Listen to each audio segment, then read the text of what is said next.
Episode 257. Today we're talking about some standouts in last night's matchup between Colorado and Montreal. And exciting game. Colorado, they wound up with a 4-1 lead. It looked like they were going to run away with the game. And then Montreal, they fought their way back. They ended up tying the game at four. And it was just really impressive game. Obviously, Colorado would end up winning in a shootout. So regardless if the Canadians scored those three goals, it didn't really matter to them at the end of the game because they lost the game. But I think considering what they were able to do in terms of their effort, they definitely deserved at least 1 point in this game. I would say honestly they deserved two because of the way they played throughout the back half of the third through overtime and then in the shootout too. In the shootout, there's a lot of uncontrollables, so you can't really control certain things, but I think when it came to overtime and it came to the back half of the third, they were very effective and they were driving a lot of play and they were just able to manage the game and the tempo of the game really well.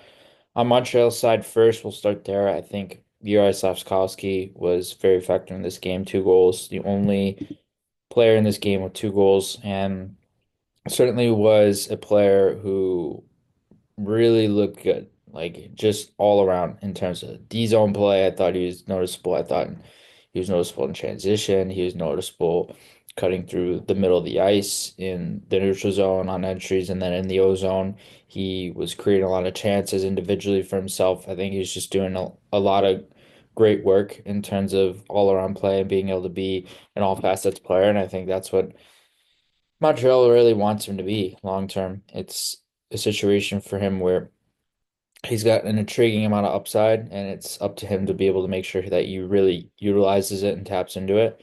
I think he's been productive so far this year, but I honestly expected a little bit more in terms of the boost in how he would set himself apart offensively. But I know he's still a young player, so it's going to take a little bit more time there. But I think he was very effective. He's really noticeable, really fun to watch, and really exciting to watch one on one, which is really good to see as well. And then the best third line in the league, arguably as of right now, was Josh Anderson with Christian Dvorak and Brendan Gallagher.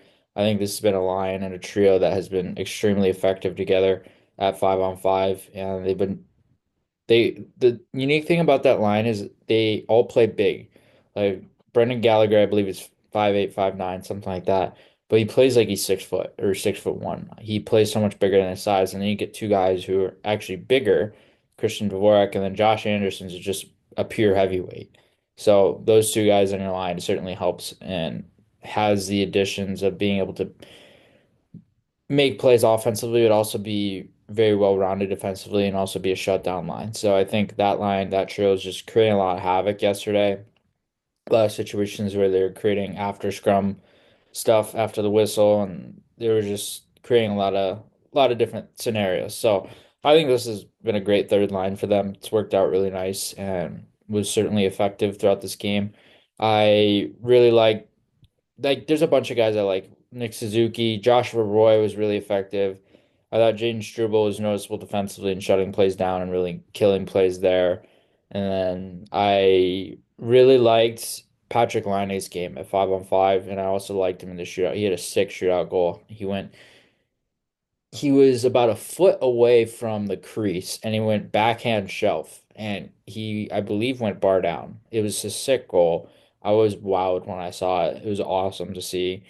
Patrick Laine, when he's hot, he's hot. When he's cold, he's ice cold. There's no in between when it comes to Patrick Laine. But when you're talking about the effectiveness that he plays with, I think he's a guy that very consistently can be a top six scoring winger, without a doubt. And there's no question in my mind that he has a ton of skill, and it's just more a matter of how he executes it on a timely basis. Because sometimes, like I said before, when he's hot, he's rolling, but when he's cold, he's ice cold, and you don't notice him at all, and he's basically invisible. So I think he's certainly an interesting one to follow.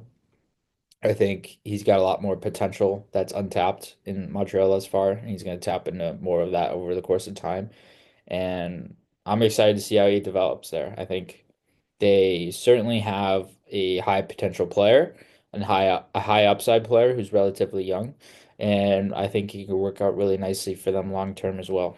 So as for Colorado, Brock Nelson 2 point game. Ironically, the only player in this game with a 2-point game, or the only player for Colorado with a 2-point game, is what I meant to say.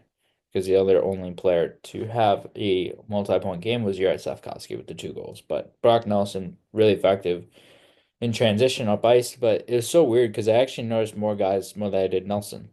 And when I looked at the box score, I was kind of surprised to see him show up with 2 points. It was kind of a quiet 2 points. Goal and assist each. I thought there were so many guys who are very effective in this game at 5-on-5 and on the power play and just in so many different situations. Like Joe Drouin and Artturi Lehkonen coming back to Montreal. Great story there.